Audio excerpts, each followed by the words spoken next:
Hello, hello, hello, and welcome to this very special edition of the Charlie Heretic on tour. He's already making me laugh. I have such a special guest today. I've been on his show a long time ago now. He's been on mine, and I finally met him. And that is Mr. Charlie Veitch. Charlie, hello, how you doing? I'm very well, Ed. It's always interesting when you've only known someone on a screen, and you've always been 6 inches tall for me on my laptop screen, and it's funny, you're a normal-sized normal-sized human being. 5'9", 10", something like that, and just above average. Where you're just happy to be. It's just I'm not stretching it at 6'5" or something. I'm looking over. He's not got enough leg space. I'm sat cross-legged like a schoolboy in the assembly hall. He's mounted into the window seat and gathering up his feet. He sat cross-legged like a Turk in Jane Eyre. Yes, that's it. So I'm with Charlie Veitch, and he has made his way all the way down from Manchester. If you're familiar with his show.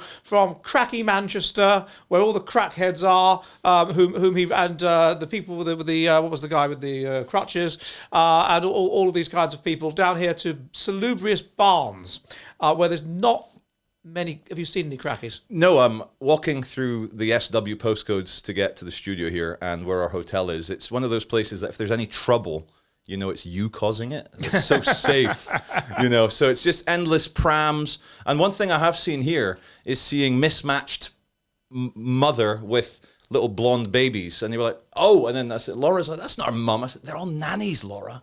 No one raises their own kids around here. It's nannies. Is that what we've got? Now, I noticed that earlier. In fact, I tell you what I noticed earlier. I noticed a group of it must have been about 12 children tied with fluorescent bibs, I suppose you'd say, essentially tied together on a rope system, led by 2 Muslims.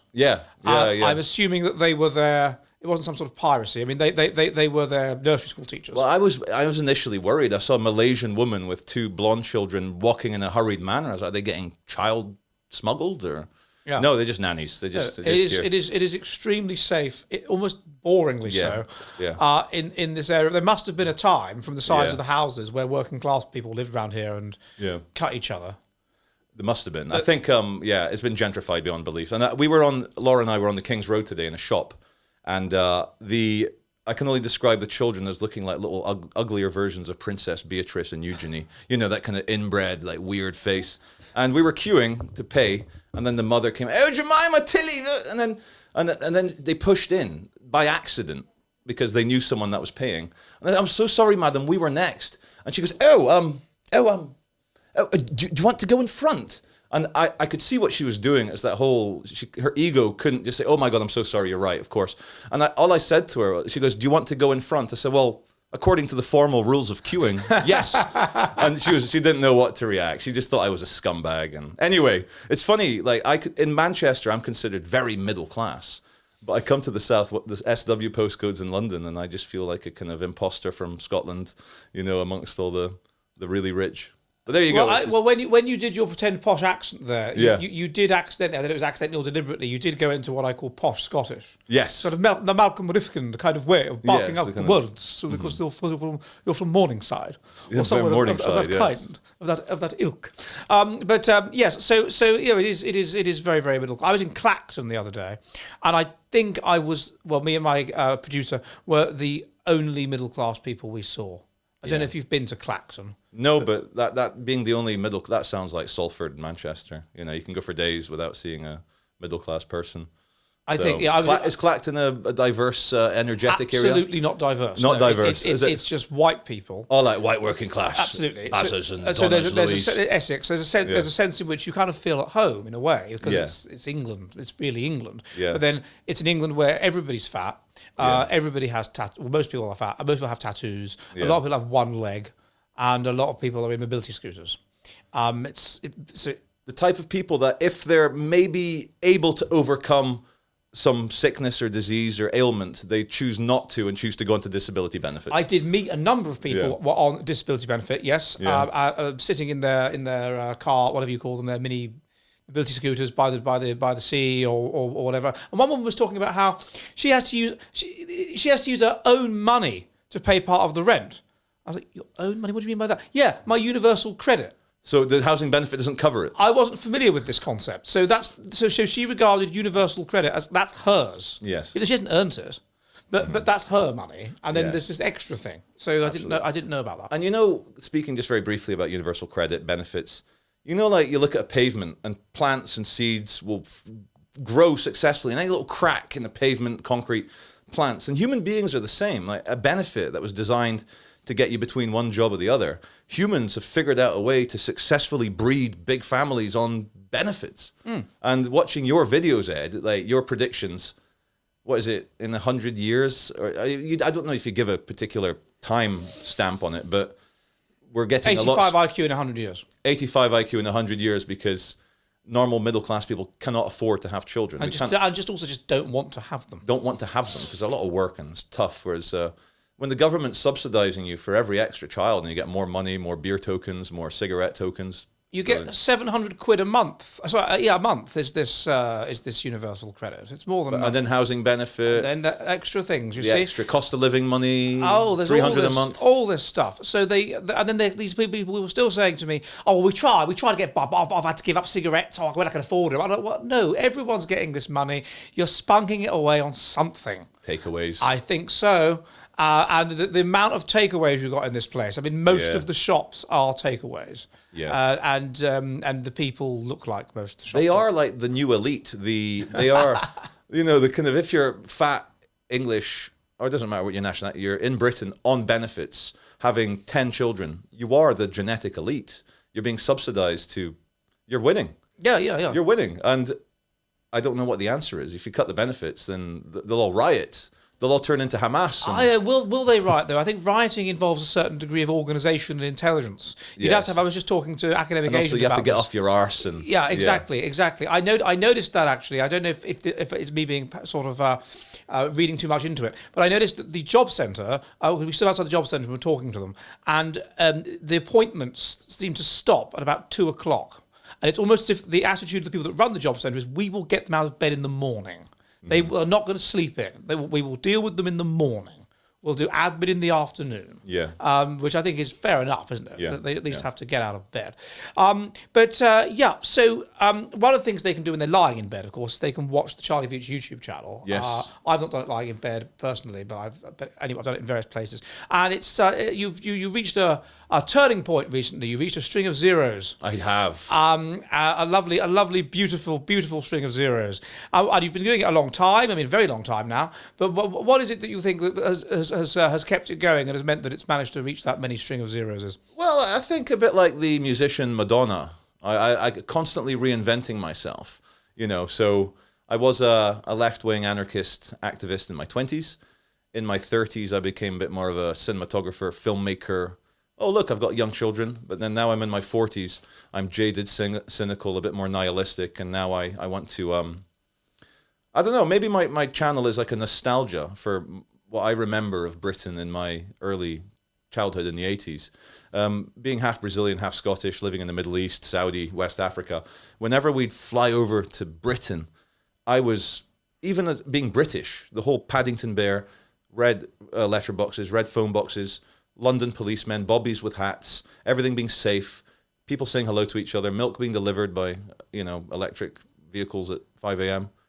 There's like a kind of a sadness in my work that I go out there, and I'll give you an example recently of this sadness. Is I was filming, and I sometimes if there's police around, I'll shout out things even more confidently than usual. So there was a bunch of Middle Eastern men, maybe Mediterranean, Syrian, Lebanese type men in their 30s, late 30s, cuddling, touching, 12 and 13-year-old girls. The girls were dressed inappropriately already. Where was this? In Piccadilly Gardens in Manchester. Right. And so I, on video, shouted out, all you 35-year-old men, you're here dealing drugs, stop hanging out with 12-year-old girls and go home. And they're all like, shocked. The police were shocked that I said it as well. Someone has to say it. And then one of the Middle Eastern-looking gentlemen, he goes to me, I know your channel, Veitch. If I catch you outside the city yet, I'm going to rob you. I'm going to rob you. So I said to him, I'm going to rob you of your dignity. And he goes, I'm going to rob you. And then I processed it for about 30 seconds. And I said, you know what? you're clearly not from here. How would you feel if someone went to your native country and said to the people there, I will rob you? This is an outrage. I got taken aside by the police and goes, oh, Charlie, I'm not comfortable with you saying, like, how would you feel in your own country? That could be a bit, Not comfortable. Have you committed a crime or not? No. And then the video went viral and it caused a big stink with Manchester police and people. And How did it cause a stink with the police? well, it went mega. They're normally quite nice to you. I've seen Very nice to me. But I've noticed that whenever a cop says something stupid to me, and it goes mega viral, and all sorts of different people taking the clip on Twitter for various reasons. Some people just hate pedophiles. Other people are very patriotic. They don't like to see England now as this hellhole. And then that officer I just don't see again. Like, they're on the city centre team. Video gets seen by millions of them saying, oh, I'm not comfortable with you asking the man who's threatening to rob you, who clearly rapes 12-year-old girls, where he's from. And so maybe he's gone in for a bit of re-education. Maybe, who knows? So you're having an effect on the quality and the training of Manchester. Well, I like to think, like, I wish more people would do what I do, but I do also value the lack of competition. So people will watch my channel because nobody else can do it the same way. But I'll tell you what, though. I interviewed a gentleman who worked for Manchester Council called Nick Buckley, MBE. Oh, I've interviewed him. Oh, you know Nick? Great guy. Yeah, lovely. I loved him. And so 20-minute interview at the council. Very lucky with things going on in the background. Really good interview. And he said the city centre's a hellhole. Andy Burnham, the mayor, Labour mayor, is doing nothing. 2 days after that interview aired, and it went a bit viral, 25, 30,000 views for a man talking. It's quite good. And within 2 seconds, there's Operation Vulcan. I like the name, the Operation Vulcan. Last year, they had Operation Perseus, chopping Medusa's head. Oh, yeah. Yeah, they love it. So I don't know what Vulcan is. He like steel and forging steel and stuff like that? I can't remember. I don't know. I guess it's a reference to Star Trek and Star Wars and all that. But 2 days after the Nick Buckley interview, when he says we're going to clear up Manchester, Andy Burnham cleared up Manchester. And it was crackhead free for a week. A whole week? A whole week. It was very safe. I would have maybe even taken my children into Manchester for a week. Oh, steady on. Yeah, I know. Maybe I'm getting a bit excited. We're in an interview setting. How old are your kids? I mean, I think I would never take my children, no matter what age they were. In fact, if they were 18, 19, I would discourage it. No, but very little. Yeah, that's So that's why you think that it's the reinventing yourself. But why was there a need? I mean, it's interesting. It's what you do in some ways. It's quite a. Is it the thrill of danger? I mean, you've put yourself in quite difficult situations. Yeah, before. I think I was a bit Aspergy, maybe a bit on the spectrum growing up at school. I was popular with other people who were a bit autistic, I think. I was the king of the saddos, of the like not cool like kids. the Haribo Museum person. Yeah. So I think I wish I stay up at night wishing I had good comebacks for people bullying me at school, but then I grew up, and I think in a way it's me trying to get my own back at bullies and people who just want to. So you were from Edinburgh, is it? Yeah. You went to some private school in Edinburgh. Edinburgh Academy. Edinburgh Academy, it's quite well known. Edinburgh Academy. And then being Scottish, of course, you have to go to your local university. It's the law. Yeah. So Edinburgh University, philosophy, same as David Hume. Yes, moral philosophy. Yep. David Hume. It's true. And then you. But what was all this being in Saudi Arabia? What your father was working? My dad was a harbour pilot in the oil industry. So he was glorified valet parking for oil tankers because they arrive at a port. The captain doesn't know the currents and the sandbanks. So they have the pilot gets helicoptered or speedboated out to the tanker, and then they park it. So where there's rich Arabs and oil, there was the Veitch family. So okay, yeah. And your father was your mother was mother's Brazilian, dad's Scottish. Yeah. And the only reason my parents would never have paid for it out of their own pocket. The only reason I went to boarding school, Saudi Aramco, the oil company, paid the school fees and the flights for all the children, for all the Western people. This is how they got all the white people to work out in Saudi Arabia. Okay. So, and you spent a bit of time out there. Okay. Yes, I did. Yeah. My first ever arrest was the Saudi religious police. I had a 16-year. I was 16 as well. So don't worry, not an underage girlfriend. I was young as well.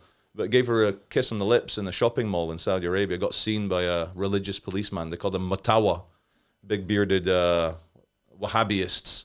And luckily, we both had the ID that our parents worked for Saudi Aramco. So angry phone calls were made. We weren't whipped. But there was a funny scene when we got taken to this room and they're shouting at us. My girlfriend at the time, we're going back 25, 27 years. She starts crying. So I go to console her. And the Matawa grabs me and goes, "You do not touch woman!" And I was like, "Oh, fuck, yeah." I was like, "Of course." So you're compounding your original offence. I was like, in front of them, like trying to console her. It's going to be okay. So what was your second arrest? Oh, God. Have I ever been arrested for anything dishonest? No, they're always fighting or public order or things to do with my YouTube channel, like kicking off with people. And Okay. but no, dozens. No, I'd say 18 arrests. 18 arrests. Yes, 2 convictions. Public order offences. I also, stupidly, I got in Burnley filming a year ago, a crackhead attacked me. I tried to shake it. He refused to shake my hand, so I made some joke. He's, "Oh, where are you off to next?" I said, "Your mum's house." Just a bad mistake. He attacks me, starts throwing punches. The police come. Everyone in Burnley bears false witness against the evil far-right YouTuber Charlie Veitch, and I get issued a £90 antisocial ticket, an actual violation ticket. And because it said on it, "By paying this does not indicate any legal, you've not admitted anything, it's an out-of-court settlement." And then I subsequently find out that it's on my criminal record. So that was a lie. It was a lie. It's on my criminal record, yeah. For what offence did you get a criminal record in the first place? It was acting. It's on my record as paid the fine for acting in a threatening manner. No, but you're saying you got a criminal record. Yes. So I thought to get a criminal record, you have to be convicted of something in court. I have 2 convictions, unfortunately, for public order offences. But then when I went to check my criminal thing, it said the Burnley fine that I paid, and I did not expect that to happen. I probably this is not usual, is it, for a privately educated graduate of the University of Edinburgh to have criminal convictions for 2 public order offences? I'd just like to say categorically on video, I pled guilty doesn't necessarily mean that I was guilty of the offences. Sometimes it's just easier to. Okay, all right. Plead guilty. And so then so you went to Edinburgh for 4 years, I suppose. Yeah. And then after that, what did you end up doing? I ended up like all philosophy graduates at Edinburgh. You either become a philosophy PhD lecturer or you do everything else. And Edinburgh, my dad's like, "Oh, Edinburgh's why don't you become a financial advisor?" So found a German company, Marschallik Lautenschlager. They're on the Frankfurt DAX is a big bank, but they opened up a UK IFA business. So they trained me up, got my FPC certificates, became a financial advisor. And then I did that for many, many, many years. In Edinburgh and also in London, moved to London 2005. Didn't start YouTubing properly until about 2010, 2011. Yeah, 2009. Yeah, I know it was 09. Yeah, I was about to yeah. say that because I saw on your channel. I'm just going to take my tweed off. It's very warm in the studio. I don't know. Maybe there's something wrong with me. I don't feel that hot, or maybe the guests are under. Maybe you're just light. more of you've got more better body control of temperature, regulation. My body regulates its temperature correctly. Yeah. Okay, I hope I'm not affecting all the white balance and all the settings on the camera. I think it's absolutely fine to just wear a shirt. No cravat, but never mind. I know. So I think the woman in the shop at Kensington would have liked that, perhaps. Was it Kensington? Where was it? Yeah, it was Kings Road. Road, yeah. Chelsea. So you were doing this job. It was presumably quite well paid, but you didn't like it, I guess. You didn't find it satisfying. Yeah. So what was it that moved you over into the world of being a online agent provocateur of You're trappies? right. The remuneration wasn't too bad in the IFA world, and I got made redundant and got what did I get? 3-month salary. And so I was like, oh, wow. I could either not get another job in finance or I could take this opportunity at the age of 28 to finally try and do what I wanted to do since I was a little boy, which is work in movies, media, filming, video, directing. And I did it, I think, the right way. YouTube was invented a few years earlier, 2005. And I thought, I'll do it myself. And so I started megaphoning in London, very kind of lefty, anarchist vibe. I even did a video for Lush saying no one is illegal. I was campaigning for no borders. And looking back, I'm like, what have I done? What have I done? But I was in my 20s. I was young. And I think the political landscape back then wasn't as polarized, as binary as it is now. Like, remember when we were in our 20s, Ed? Like, politics would come up, but it's more like if someone's fun to hang out with rather than are they left wing, are they right wing? Yeah, I had all, when I was at university, which was, I mean, I think you were a year older than me. Yeah. When I was at university, basically everybody was left wing. I was right wing and a member of the Conservative Party, and that was regarded as just a sort of harmless eccentricity. An eccentricity, yeah, an interest, a hobby. Yeah. Whereas now it's like we're in the pre-Civil War, everyone's taking sides. You know, just to jump into different topics, Hamas, our favorite balaclava-wearing funny people in the Middle East. I say this with horror of what they've done, but they've called for an Islamic Day of Rage for after tomorrow, Friday the 13th. It's a great, Freddy Krueger, Jason. So they're calling for an Islamic Day of Rage, and I've just done a video here. They'll get it though. I mean, they'll get it. Of course they will. There's enough young, angry people that any excuse to kick off. Any excuse. So the streets of Leicester, of Burnley, Luton. They've already burnt down the car park at the airport in Luton. Did you see that? Oh, you're saying that's awesome. Well, there's no evidence, but it's very funny timing with Israel-Palestine kicking off that the city in England with the most Muslims would have a massive fire at the airport. I'm just connecting dots. There's no evidence for it though. So, but no, there's no actual evidence for it. It is scientific fact, but there's no actual. No, evidence. Yeah, exactly. Yeah. Okay. So you started doing your megaphoning anyway in London. Yeah. And how were you led to what I frankly regard as not the best place to live, which is Manchester? How did you end up there? Yeah. Well, so I was working with a gentleman called Danny Shine. He's an Orthodox Jewish wedding singer. And he looks like a mixture between Dan Aykroyd and Richard Nixon. Obviously, Richard Nixon when he was in the White House, pre-Watergate. So we did that, and that was very entertaining. We both held conspiracy theorist views. That was very, very good. And how did I end up in Manchester? I met someone and had a child in very quick succession. And so the children make me a Mancunian now. I would stay in Manchester for them forever, of course, but they're not going to be children all their lives. And I would strongly advise my 3 children that when they come of age to leave Manchester for more, or maybe should I say less insane cities. But in terms of your channel, though, the fact that it's, as you put it, insane is part of what makes it. You can just go out in the morning and that interesting, in a way that we can't be that sure of around here. No. That interesting content is going to just organically manifest. You're absolutely right. Pound for pound, square inch for square inch, there's no city not even London. I did a video with Laura. We came to London and over 2 days tried to put together a video. It didn't compare at all to an average Tuesday morning in Manchester walking around. What I love about Manchester, it's extremely social class diverse. From the scummiest, like living in the gutter crackhead, through to some very posh people. And when I look at my demographics online, male, female, and all ages, 13 to 18 through to 75 years plus, every bar is identical. And so all social classes watch me, all ages watch me. Unfortunately, it is a sausage party, 95% men.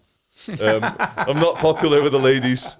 I'm glad Laura in the other room, I'm glad if they can hear us. Hi, Laura. Hi. Yeah. Right. Yeah. No, it is. It's. Oh God, that's even more masculine than my channel. Really? You get more? I'm about 70% male. Really? Because yours is academic of the ideas. Where mine has that, but it's very kinetic, war fighting, street fighting. Yeah, street fighting. It's fighting. And speaking of the fighting, when I moved to Manchester, I was a soft, conflict-avoiding, middle-class boy from a good family. Now I'll throw the first punch all the time. Obviously, if it's legal to do so as a self-defense preemptive strike. But I would run away from people half my size 12 years ago. I would run away a little bit. Anyone confronts me, I'm like, whoa. A year ago or so, you had that they-them that attacked you. Oh, God, there's been quite a few big chubby they-thems. Nondescript big chubbers. It was near Manchester University or something, wasn't it? Oh, yes, I know which video. I was at the Socialist Workers' Stall. That's the one. They were insulting me.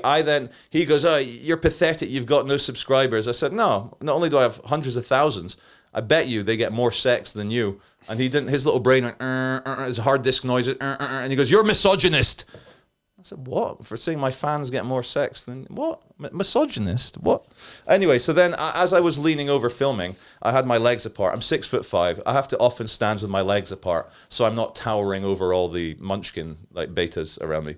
So as I was leaning forward, I felt the tip of a shoe clip my testicles from behind at high speed. And luckily, it was painful afterwards. I turned around and a young girl, 18, pretending to be a man called Bob or Richard or whatever. No, before that, before she kicked it, before, I don't know what, before the creature kicked me, I had a conversation saying, are you a boy or a girl? And he goes, boy, very clearly a feminine girl. So then this woman it's hard to know in 2023. This creature saw a 6'5", hairy, big, strong man who could snap them in half. She felt it was safe to kick me in the testicles, to put my ability to father children at risk. And so I turned around, and had it actually been a boy, I would have smacked them very hard. And I probably would have, I don't want to sound like a crazy person, but I find sometimes, especially when you're a very big man, a very open hand slap can be more humiliating than a punch. And I've employed it many times. And also, you're not likely to break your finger. You're also not likely to cause permanent damage to the person you're hitting. So all round, I would say slapping is a much more kosher alternative than punching. So anyway, coming back to the they, them. So I turned around, realized it was a young lady that just kicked me badly in the balls. So I grabbed her backpack and I ripped it in half, and all of the contents of her backpack spilt out onto the street. And I felt that was fair. Yes. But then all the lefty men came running in. Oi, you can't hit a woman. And I was like, it just said it was a man. And then the crew is like, so that was. And even if it was a woman, aren't all the sexes equal? And isn't, I mean, that's the thing. That's the fascinating thing about them. They're totally logically inconsistent. When it suits them, sex is a fluid thing. It doesn't exist. When it doesn't suit them, apparently they're chivalrous. Yes. They're troubadours. Yes. Rescuing the poor maiden in distress. I mean, how extraordinary. They are. And I saw a banner in Manchester. It goes, is biology the root of women's oppression? And it got me thinking that to even ask a question like that, these people are at war against the universe, against the very fabric of reality itself. And they see people who aren't spiteful mutants, to use your excellent phrase that I use all the time on my channel. Thank you very much. Yes, I saw you saying it on Paul Joseph Watson's channel. He clipped a video. Oh, did he? Yeah. You saying that. You said something, are you a spiteful mutant? You know what? After I get back, I'm going to let everyone know where it comes from. So I saw this sign, is biology the root of women's oppression? And isn't the Bolshevism we see around the world now is the people with bad genetics realizing that they vastly outnumber people with good genetics and bandying together to create a world where they are the elite? Yes. Of course, and it's the spite of the mutant. And isn't it the exact same reason why Cain killed Abel? Isn't it, in a way? So expand on that. Well, you know, the gods favored Abel. He was a handsome guy. All his crops worked. When he took the sheep out, the wolves didn't eat his wolves. And Cain tried it. His crops didn't do very well. He wasn't very intelligent. He was a bit uglier. And it's a very short passage in the Old Testament. But he caved his head in with a rock just because he was handsome and popular and nice. And because the things he did worked out. And to expand on your idea, of course, he then was the mark of Cain. Yes. And they have their mark. They have blue hair, green hair, poison dart frog hair, aposematism. You know, the poison. Yeah, exactly. What is the aposematism? Aposematism is that you display very clearly your poisonousness, your danger. The opposite of camouflage. Camouflage, you don't want to be seen. Aposematism, you want to stick out so that everybody leaves you alone. And that's what they do. And it's the difference between a wasp, who is genuinely dangerous. I mean, he really will attack you, or she attack you and sting you, and a hoverfly that wants you to believe they're dangerous and stay away, but they're not dangerous. And that's what they are. They're hoverflies. It's an infestation of hoverflies. It's funny you mentioned hoverflies. Can I just say something very quickly about the animal kingdom? I was showing off in Manchester to all the city slickers. I can't remember what the context was, but there's a big hoverfly, and everyone's like, that's a wasp, Charlie. That's a wasp. I said, it's a hoverfly. Watch this. So I grabbed it by the wing, And its mimicry was so potent, Ed, it even turned its abdomen around to pretend to try and sting me. And I had to really... That's a fucking hoverfly.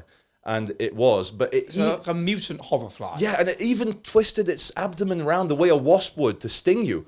And I thought, that's incredible. Anyway, just wanted to say that as an aside. I think I saw, did you film that, didn't you?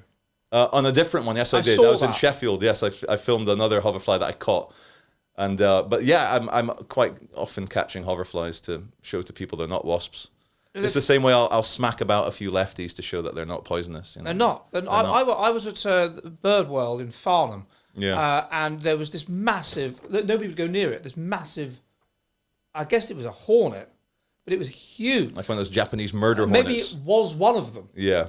It might, because they've now been seen in Surrey and Hampshire and the south of England. So it was huge. And nobody was going near it, and I just thought, well, someone needs to step up and squish it. Yeah. So I did. So I just got up, walked up to it, and stomped on it. Yeah. And then it was still breathing. Was it still going? After that, I had to stomp on it again. So that's how impervious to violence these things are. That's how hardy they are. Reminds me of a story my dad said when he was working on ships in Angola, and in the kind of beetle season. He says there are beetles so big that you went to stamp on them, they just shrug their shoulders and throw you off. The beetle just hisses at you. But I think nothing. Just is that the best you can do? I mean, that's a frightening thought for a large insect. That if you're allergic and it stings you once, you're dead. So, just to explore the world Bolshevism, like doesn't seem to be any direct. I mean, we can argue that the woke people and corporations are pushing out the messages, but it seems to be almost like a hive mind of the spiteful mutants. They sense weakness and they sense blood and they sense almost, there's white guilt to do with diversity and racism. I think there's also middle class and upper class guilt that, Europeans tend to feel very guilty about their success and stuff. And so the Bolsheviks, they take advantage of that. And they're like the whole, like, please, what's it to you? Like, everything's easy for you. You've got sex and children and money and houses. Like, we want to rewrite the language. Precisely. They're extreme individual. We're evolved to be basically group oriented across time. To take away the evolutionary pressures, then all these things come together because things that you evolve for, you select for, become pleiotripically related. They come together. And one of those is basically being genetically healthy, because we're selecting for that, and having a pro-social personality. And that means being group oriented. Take away the evolutionary pressure, you're going to get more and more people that are sick, physically sick, and who they're going to be ugly, they're going to be short, they're going to be whatever, and they're going to come weak, and they're going to combine that with being very selfish people, individualists, and they're going to combine that with poor mental health, and then in that context, what they're going to do, how do you want power, because you're an individualist, you want power, how do you get power? You can't have a fair fight, then you'll be beaten to death. So you have to virtue signal, and you take advantage, as you say, of a very good point, of these things which pro-social people have. In abundance. Empathy. Guilt. Empathy. Yeah. So you can be easily manipulated. And that's why I think things always seem to shift to the left. Because conservatives, they value group orientation and they value individually oriented values. They care about harm avoidance and equality as well. If you only care about harm avoidance and equality for your own good, and you signal that, I'm so in favour of the good of the group and whatever, then the conservative can sympathise with you. So it's asymmetrical, so you always push things along until you get to chaos, until you get to a war. As you said with Manchester earlier, it gets to such chaos that even someone like Andy Burnham has to say, okay, well, we need to stop this. There's so much appalling stuff happening. But even then, that's just him as a Machiavellian realizing, oh dear, going to lose the election. This Buckley guy, he's not going to win, but he could take away, which is unfortunate, by the way. He could take away enough votes from me that the Conservative or the Liberal wins. I'd better steal his idea and act on it. And that's a tremendous shame, by the way. If you're watching this and you're from Manchester, I don't know, maybe my endorsement's the kiss of death. I shouldn't do that. But he's a lovely fellow, undoubtedly. And I'll tell you the good news. I think we're so far along the cultural war now that we're in the kind of like actual open warfare. So I think any endorsement is helpful. And any labels or criticisms that people can throw at us, or like, oh my God, Ed, why are you chatting to Charlie Veitch? He's a crazy, bloody, violent guy from Manchester. The labels don't mean anything anymore. Like, I get called pedophile or racist or sexist or transphobe on a almost daily basis. And my viewers, by the tens of thousands, sometimes by the hundreds of thousands, see me get called all these things, and you just carry on about your day. We know that these are these shut-up words, these bludgeon words, these indefinite words of attack. We've always had them. Yeah. I got me thinking, actually, when I was in Essex, as I said, yesterday, and Essex was the heart of the witch craze. And that's another example. And it was, why was it the heart of the witch craze? Because they were so Protestant there, they were so religious there. Terms like papist in the 16th century, what did it really mean? It meant bugger all. It meant you have deviated even slightly from orthodoxy. And that is dangerous for those of us that have power, because our power is based around us signalling that we are the most orthodox possible. If you undermine the orthodoxy, you're undermining potentially the source of our power. Therefore, you must be reproved. You must be manipulated to move back onto to not in any way deviate from the path forward. We will do that with the term papist, and so it's indefinite. It's like racism. Anything can be racist at all. Or not racist, depending on the mood of those in power. It's a way of frightening weak people to kind of get in line and not question the system, because they're questioning the system a bit, and questioning the system a bit questions the power of those that are in charge of the system. Yeah, it's like 1,000 years ago. If you get called a heretic, if the village thinks you're a heretic, you're not going to do well. Like, the labels are there for a reason, to ostracize. Yeah, heretic's another one. At what point are you a heretic as opposed to someone that's legitimately questioning? And speaking of religion, do you think this world Bolshevism that we're seeing in the West especially, does it have religious elements? Is there like a kind of hippie world worship, or, like the whole climate change seems to, I hate to use the word, seems to intersect with woke. It seems to intersect with diversity. They all seem to be... And it seems to be, I went to some conspiracy talk in Oslo, very interesting, where we can speak very openly on this podcast, can't we? Like this. Yes. Yeah. So because I'm slightly Mediterranean looking with a very big, I'd say a Roman nose. Can't say a Roman nose?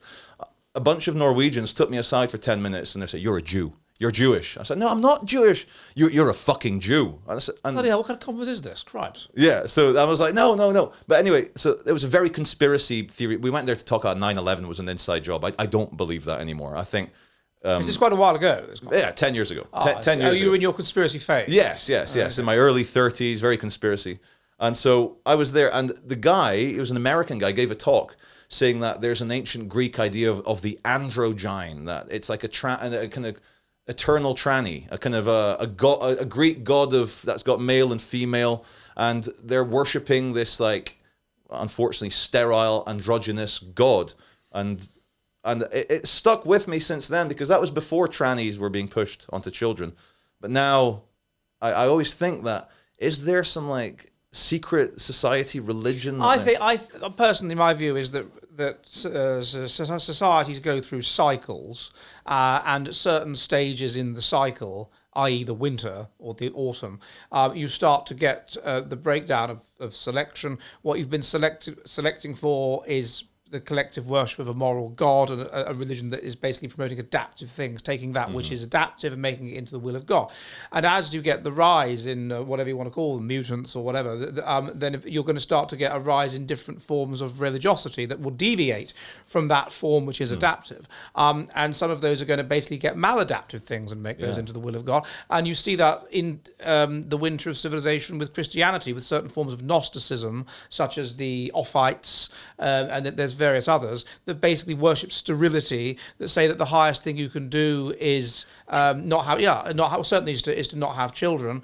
You should be, the world is an evil place, and therefore by having children you're perpetuating people into evil. And that's interestingly, when I've talked to these kinds of leftists, they will say, actually, what I've said to me, that the part of the reason they don't want to have children is, well, the world is so terrible, the world is so awful, and therefore it's wrong to bring children into this evil way. It's a very Gnostic view. So I think it does. I think it has. Religion can be talked about as a number of things that have come together as a bundle. They're then selected for.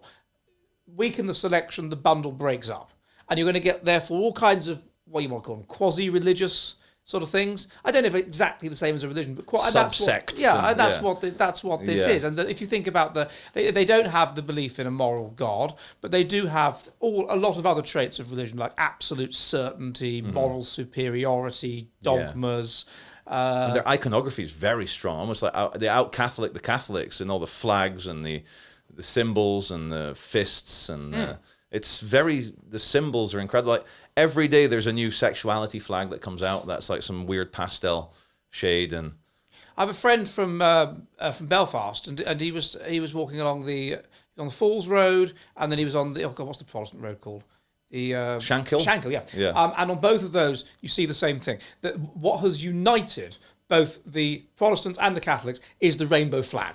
Like you see this pub. It's known. Everybody knows on the Shankill that's a UVF pub. It's rainbow flag. You go on the Falls Road. Everyone knows that's an IRA pub. Rainbow flag. And that's how they're it's ended. Homosexuality has essentially ended. They're united over that. Virtue signalling in Northern Ireland over the rainbow flag. You may have just given me the first example of that rainbow flag iconography being used for a good purpose. Maybe? I suppose so. Yeah, in a sense. In a sense. Yeah. Yeah. If we can have more homosexuals bringing together, like maybe Israel, Hamas, maybe the gays could go in there and show them the benefits of male love. Hamas, I think.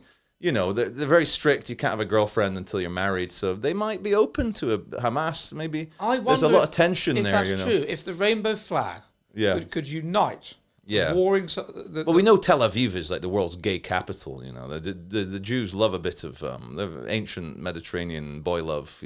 Oh no, they were very against it. No, but is it the secular Jewish people very gay? I know that. I remember reading about this, that they had the reason why. There's is it in the Bible? Is it somewhere in Corinthians or something like this? It had to be stressed to them that homosexuality is wrong in both giving and receiving. Oh yeah, because the tradition that there was a belief among the Hellenized Jews, a bit after the time of Christ, there was a belief that it's okay to be the top. That's all right. It's just if you receive, you're an abomination. That's like female, isn't it? Yeah, but it was emphasized. This was the Hellenized Jews. Yes. And they'd taken on that idea. Yeah. But the original Jewish idea in Leviticus is absolutely never.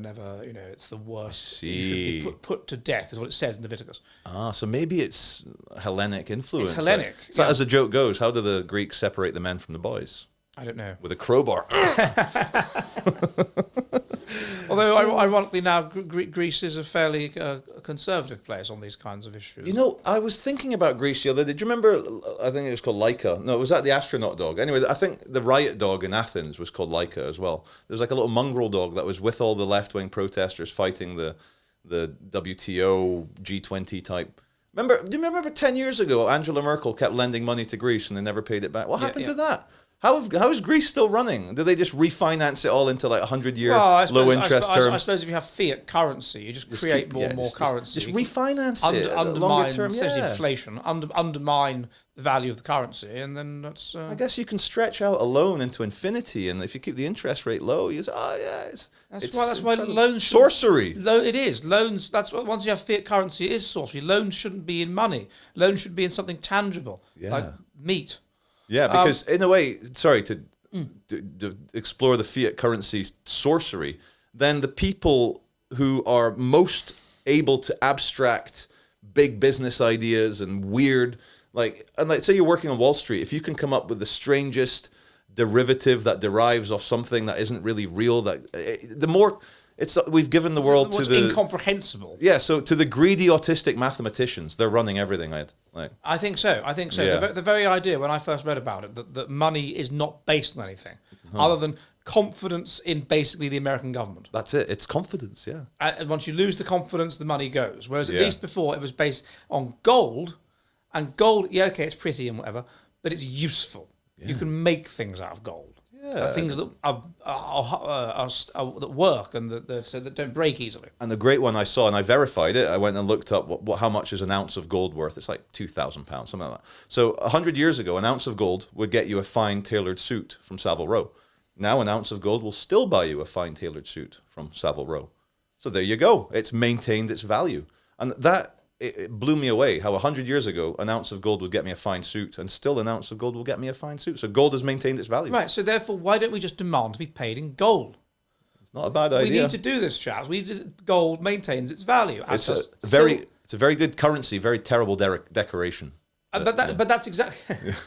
But that's exactly what they were doing towards the end of Rome. They were removing the gold from the coins. Yeah. It was this inflation that we have at the moment, where you just create money, you create currency out of nothing. Inflation is theft, basically. Yeah. And so eventually you're not really paying anything. Is inflation? I was explained inflation by my colleagues in the IFA world as saying, oh, in the fiat currency confidence, everyone's obviously always going to charge a little bit more because we're always pushing boundaries to see. But then I thought that doesn't make sense, because surely the free market's controlled by something's only worth what someone else is willing to pay for it. And then I thought maybe it's just because it is sorcery. This is like the kind of the angel share, like in the whiskey cask. The inflation is just the alcohol you lose to the gods, Yeah, I don't think it is sorcery. I think there's something clear going on, which is, and it always happens, by the way, at this stage in civilization, which is the undermining of the currency. Yeah. And then you can't pay people. No. And then you're in trouble. Yeah. So I hope, like me, as you can see by my very public YouTube channel, I've been training over the last 10 years to become a Mad Maxian warlord in the apocalypse. And fighting crackheads and defending myself and stuff. So I hope all the viewers and yourself, Ed, are preparing to be a high-ranking warlord in the apocalypse, because it can all turn very suddenly. Like, look at southern Israel. One day they're there in the kibbutz doing whatever they're doing, and next thing there's... Yeah, why is that turned so suddenly? I suppose, is it just that they became complacent? That there hadn't been anything for a while, and the spy system sort of broke down? And the paper, like, there's no communications on electronics. The Israelis listen to everything. Hamas managed to plan it all without the Israelis knowing. So it was the Jews love their holidays. I don't know what holiday it was last Wednesday, but there was only maybe 2 guards per guard tower. Not all of them were manned. They're all on holiday. There's no news.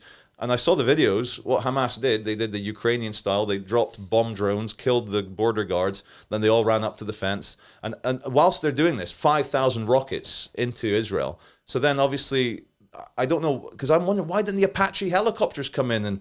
But I think they're not allowed when the rockets are flying over like at low altitude. There's so many rockets. Maybe the Israelis are not allowed. Anyway, I think... The reason why I'm exploring it, so many people think, oh, the Mossad did it on purpose. They allowed this to happen the same way the Americans allowed 9/11 to happen so then they can like reshape the Middle East. But I don't think so. I think it's truly no indication Hamas was about to do anything.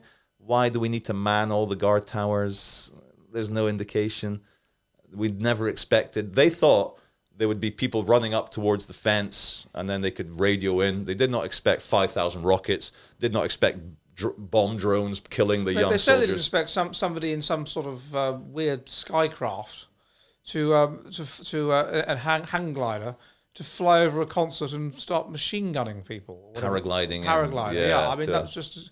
I saw the videos. I've got Israeli friends, and one of them is really into psytrance, which is the type of music, psychedelic trance music, very big in Israel. And I saw the video, 6:30 a.m. They're all like off their heads. Like, oh. And one guy's filming the paraglide. And they must have thought, tourists, look at that. Like extreme sportsmen enjoying a bit of paragliding. The dots get bigger and bigger and bigger and bigger and bigger. Those are strange fireworks. Why am I bleeding? Why is my intestine hanging out? Oh, God, sorry.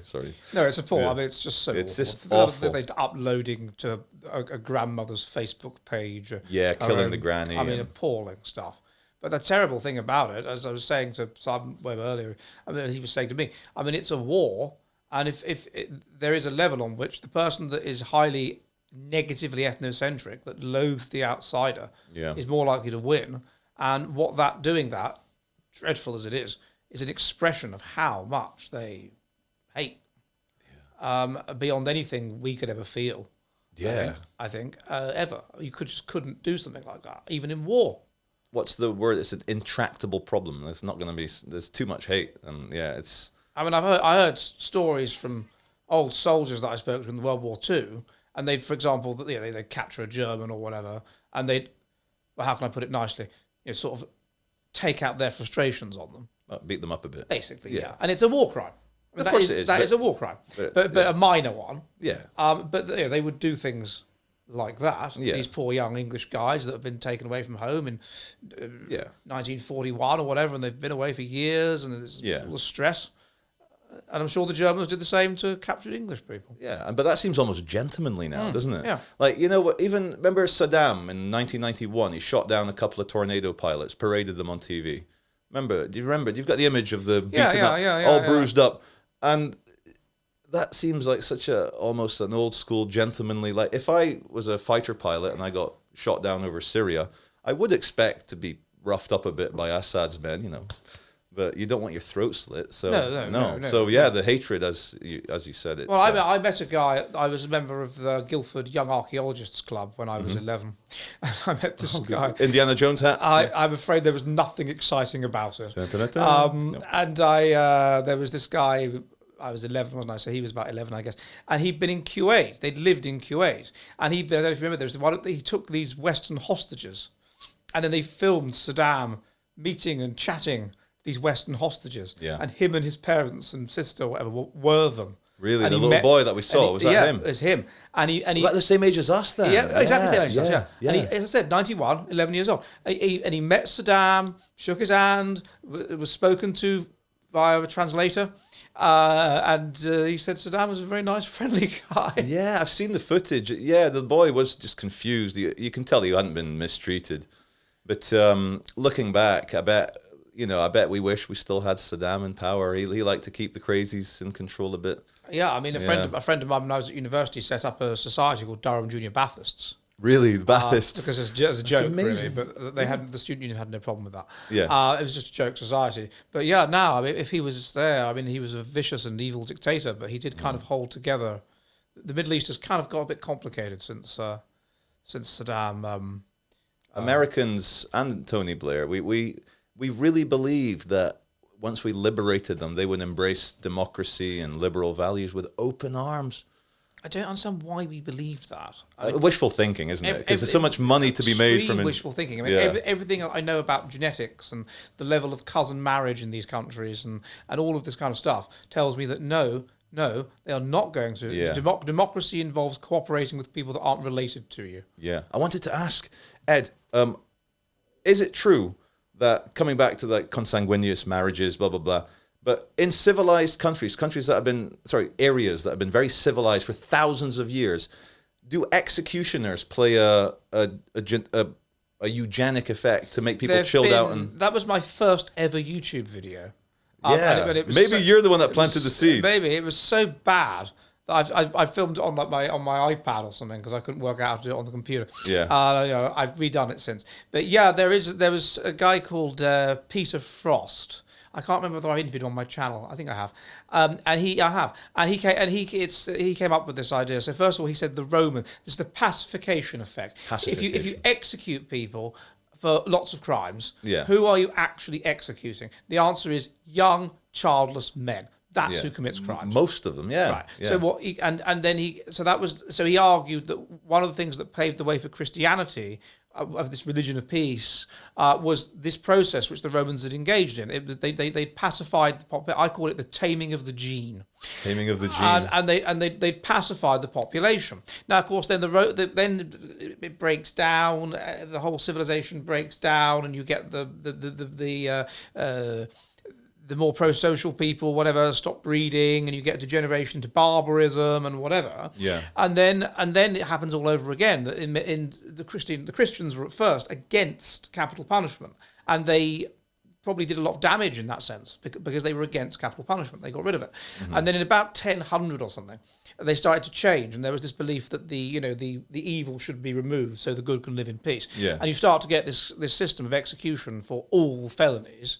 And he calculated, this guy, that about 2% of the male population every generation were being executed. It's a hell of a trim. 2%. And who were these 2%? These would have been people who commits crime, psychopaths, basically. Yeah. Young men, stupid people. Yeah. So it would have been having a selection effect. Yeah. And even people low in religiosity. I published a paper where me and a colleague calculated that there was a causal relationship between us becoming more religious across time, more and more heresy, more witchcraft, and us just this execution process. So it's probably we stopped executing people for loads of crimes round about the time of the Industrial Revolution, and so it's probably an extra compounding effect. That all these young men, the worst young men, the worst, the cracky scum, as you call them, the worst people, were being removed every generation. Well, now they're encouraged to have 15 children by 10 different dads and live in free houses, so society is FUBAR Bundy. You know the term FUBAR Bundy? I'm afraid I don't know. FUBAR stands for fucked up beyond all recognition. It's a paramedic term. And Bundy is for but unfortunately not dead yet. So when the paramedic... They write that on the bed, do they? Or I think they say it to each other when they turn up at a motorbike accident when the man's in half but he's still screaming. He's FUBAR Bundy.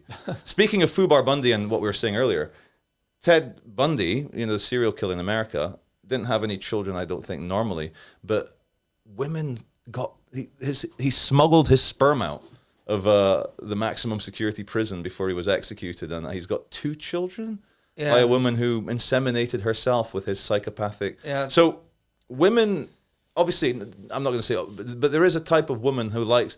But this must be an evolutionary thing. Oh, it is. I think so. In the past, the big warrior, like the big bad. That's who won through the psychopath. There was a study on the Yanomamo, and it found that the men that had the most children. This is very primitive. Amazon tribe. Very primitive. They're called the fierce people, the most violent Amazon tribe. Yeah. And it was found that they were. And by the way, 12% of English people are left-handed. It's about 25% of them. 25% left-handed? Left-handed scholars with psychopathology, with testosterone. So that's why women are more right-handed than men. Yeah.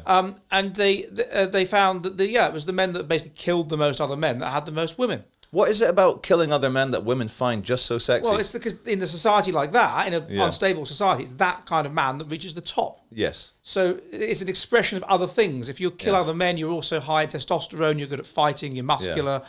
So it's an indirect thing, perhaps. But it's also an expression, he's killing other men, no one's going to mess with him. Yeah. And so in an unstable ecology, you need a child, you need your kids to be good at that. Yeah. They inherit it. So it becomes a selection thing among women that are, what's known as fast strategists, the ones that revolve to unstable, easy ecology. There's going to be something attractive about the psycho. Yeah, and that's why you get these women that were like writing Jeffrey Dahmer letters in prison. And even though he was a homosexual, even though they didn't care. Yeah, but so they must be attracted by, if a man is like, if he's got nothing holds him back, he's more likely to get resources, isn't he? If he in that ecology, he'll get them from anywhere. He'll kill anyone to get them. So she's evolved, and so therefore people like that, these crazy blokes basically can be attractive. Like some women you get and they're attractive, like the wine boy. Mm-hmm. And its most extreme, it is unfortunately murderers. And it's. So do you think maybe we've trimmed 2% a year too many, that now there's not enough wild, intrepid, big. It's a very good point. Like, it's women are screaming out for those missing genes. That's a good point, and it's been argued actually. We've gone too far. This happened. Why is it that the Vikings come from Scandinavia, and now the Scandinavians are the most pacifist sort of people? They even sit down to wee. All right, do they? They do. It's very common in Scandinavia for men to sit down to urinate. I didn't know that. Yes. In Finland, I should say. I mean, Finland is not really Scandinavia, but in Finland, I'm fairly sure they stand up to wee. Yeah, I think Sweden, Norway, Denmark, they're very sit down. Like, they don't want to offend anyone. It's a hyper masculine, toxic masculine trait to point your penis down at the thing and stand up, and horrible. Oh, that's appalling. It's a facsimile for rape. It's you're raping the toilet. I mean, Victorians, if you go to some very old loos, they have bees and things like that printed on the urinal for you to aim at. Schiphol Airport in Amsterdam. I first saw that in the 90s. So you piss on the bee. Yeah. You've got to aim somewhere. Yeah, exactly. And also it's quieter if you aim towards the porcelain. Yeah.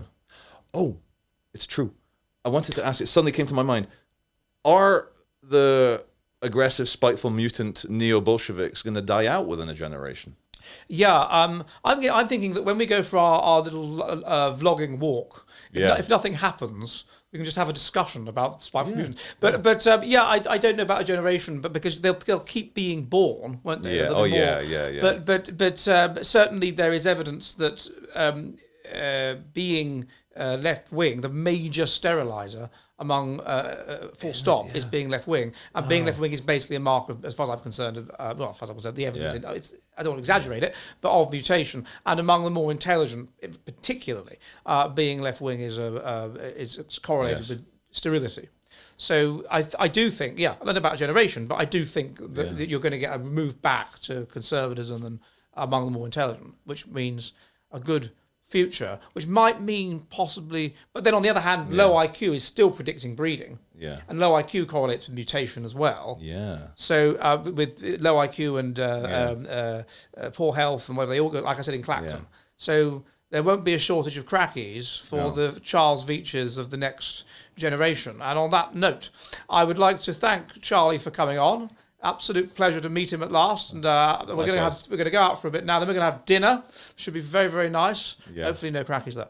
And I will see you all soon. Remember to subscribe to Charlie's channel, and I will see you all soon. And goodbye. Are you ready for the future of the West?